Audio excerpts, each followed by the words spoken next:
देखिए effect of earth rotation on apparent wait, ये अर्थ है बेटा अपनी एक्सिस के अबाउट ओमेगा से घूम रही है। ठीक है, अपनी एक्सिस के अबाउट ये ओमेगा से घूम रही है। ओहो सॉरी। ठीक है, अपनी अर्थ एक्सिस के अबाउट ओमेगा से घूम रही है अर्थ, और एक पार्टिकल है एम मास का, वो भी इस अर्थ के साथ घूमेगा। ठीक है, और इसकी रेडियस आप मान लीजिए कैपिटल आर है, अर्थ की रेडियस कैपिटल आर है। तो ये जिस सर्कल पाथ पे ये एक्सिस ऑफ रोटेशन से परपेंडिकुलर डिस्टेंस स्मॉल आर हो जाएगी। ठीक है, ये एंगल मान लेते हैं एक्सिस से कितना एंगल है, ये लेमडा एंगल बना रही है। तो ये जो पार्टिकल घूम रहा है अर्थ के साथ, आप इसी रोटेटिंग फ्रेम में बैठे हैं अर्थ के, तो आपका एक तो रियल फोर्स ये लग जाएगा, एम जी लग रहा होगा एक तो। ठीक है ना, ये फोर्स कौन सा लग रहा होगा आपका, एम जी फोर्स लग रहा होगा एक। अब क्योंकि रोटेटिंग फ्रेम है अर्थ, ओमेगा अकाउंट में ले रहे हैं, तो आप centrifugal force axis of rotation से आउटवर्ड डायरेक्शन में M omega square rotating frame का omega into axis of rotation से परपेंडिकुलर डिस्टेंस, ये दो फोर्सेज आ गए बेटा। अब जो भी यहाँ पर अर्थ पे जिस तरह से नॉर्मल रिएक्शन रिएक्शन जो भी बैलेंस हो रहा होगा इस पर, वो बेसिकली इन दो फोर्सेज का रिजल्टेंट बैलेंस कर रहा होगा। ठीक है, तो अर्थ की वजह से केवल जो फोर्स बोला है वो एम जी नहीं होगा, बल्कि कुछ एम जी डैश होगा। तो क्या आप उस एम जी डैश की वैल्यू निकाल सकते हैं क्या? एम जी डैश मतलब इन दोनों का रिजल्टेंट फोर्स, वो नेट फोर्स होगा, और नेट फोर्स को फिर जी की कॉरस्पॉन्डिंग वैल्यू निकालने के लिए उसको एम जी डैश के बराबर कर देंगे। तो जहां भी आप जी यूज करते हैं उसकी जगह आपको जी डैश यूज करना चाहिए अर्थ का फोर्स। समझ रहे हैं इस चीज को? क्योंकि अर्थ खुद एक रोटेटिंग फ्रेम है, जब भी आप किसी रोटेटिंग फ्रेम से चीजों को डील करते हैं, तो आपको पता है कि आप एक सेंट्रीफ्यूगल फोर्स आपको लगाना पड़ेगा, नहीं तो F equal to M A आप नहीं लगा सकते, सीधी बात है। F equal to M A Newton second law is valid only for inertial frame of reference. ठीक है, तो आप क्या इन दोनों का रिजल्टेंट निकाल सकते हैं क्या? ये लेमडा है, ये 90 है, 90 माइनस लेमडा, तो आप इस एंगल को क्या बोल सकते हैं, पाई बाई टू प्लस लेमडा बोल सकते हैं क्या? इस वाले एंगल को आप पाई बाई टू प्लस लेमडा बोल देंगे क्या बेटा? तो ये जो दो फोर्स लग रहे थे आपके, कौन कौन से, एक तो एम जी और दूसरा M omega square R with angle pi by two plus lambda, इनका नेट रिजल्टेंट फोर्स, अर्थ का नेट फोर्स होगा जो पार्टिकल पर लगता है, उसको आप किसके बराबर कर देंगे, एम जी डैश के बराबर कर देंगे। ठीक है, तो वो अर्थ का जो एक्सलेरेशन ड्यू टू ग्रेविटी की वैल्यू में चेंज कहलाएगा, that is called change in value of acceleration due to gravity.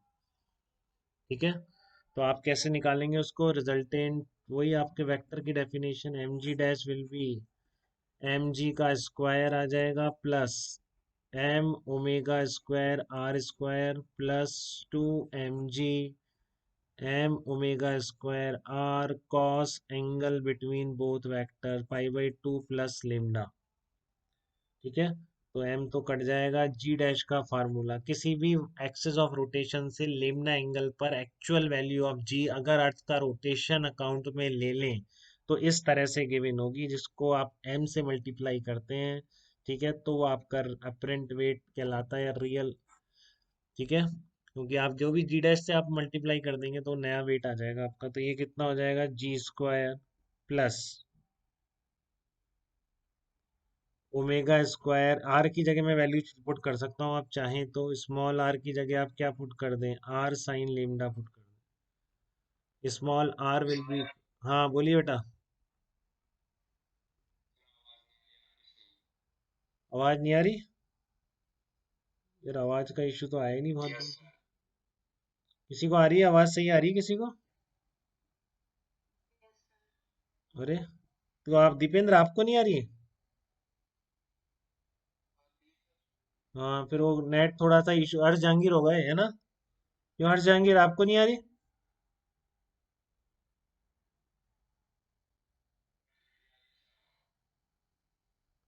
अरे यार, तब क्या करें, कईयों को सही आ रही है कईयों को नहीं आ रही है, अब कैसे करें बताओ। एट पोल्स पे क्या हो जाएगा, पोल्स पे बताओ आप, पोल्स पर जो लेमडा की वैल्यू कितनी होगी? पोल्स पे अर्थ के रोटेशन का इफेक्ट नहीं पड़ता है बेटा, क्योंकि देखो आप आर रेडियस ही जीरो आ रही है, पोल्स पर एग्जैक्ट रहती है वैल्यू, बाकी सब जगह कम हो जाती है। ठीक है ना, एट पोल्स लेमडा की वैल्यू जीरो रख दो आप इस जगह, तो देखो क्या आ जाएगा, जी डैश इक्वल टू जी आ जाएगा। एट पोल्स पर लेमडा इक्वल टू जीरो, तो जी डैश इक्वल टू जी आ जाएगा। और एट इक्वेटर देखो, आप इक्वेटर क्या करोगे, एट इक्वेटर, इक्वेटर का मतलब lambda equals to pi by to.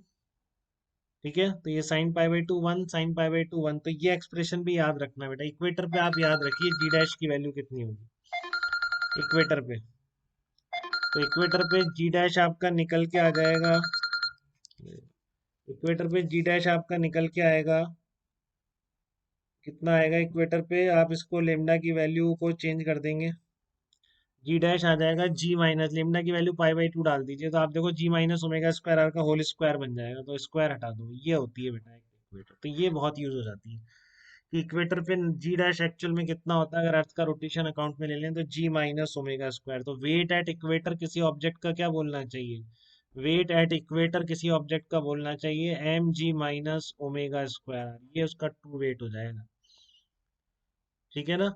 बाकी किसी भी जगह आप लेमडा की टर्म में निकाल सकते हैं, वो मैंने आपको बता दिया। पोल्स पर कोई फर्क नहीं पड़ता अर्थ रोटेशन का, तो पोल्स पर जी मैक्सिमम है अगर अर्थ रोटेशन की बात करें। ठीक है, तो at poles G dash is maximum, at poles G dash is maximum, वो किसके बराबर होता है, 9.8 के बराबर होता है। बाकी सब जगह कम हो जाता है, मिनिमम कहाँ पर हो जाता है आपका, अर्थ पर मिनिमम हो जाता है उस पे, इक्वेटर पे। ये जो इक्वेटर है, इक्वेटर यही वाली होगी ना अर्थ के रोटेशन के एकदम परपेंडिकुलर प्लेन। तो जो इक्वेटर पर जी की वैल्यू जी नहीं रह जाएगी, कितनी हो जाएगी, जी माइनस ओमेगा स्क्वायर आर। ठीक है, तो ये बात थी बेटा। खुशी आपको आ गया बात समझ में बेटा, अभी ये आप इफेक्ट ऑफ अर्थ रोटेशन, बताइए कोई डाउट हो आपका तो। क्लियर है, आपने पूछा था या किसने पूछा था। हाँ सुप्रिया, आप बताइए बेटा। आ गया, बस इसमें आपको सेंट्रीफ्यूगल फोर्स इंक्लूड करना था, और ये जरूर ध्यान रखिए, कभी ना भूलें, बहुत फ्रिक्वेंटली होने वाली चीज है कि इक्वेटर पे जी कितना होता है, अगर मैं ओमेगा अकाउंट में ले लूँ तो जी माइनस ओमेगा स्क्वायर आ होता है, और कितना। ठीक है, चलिए।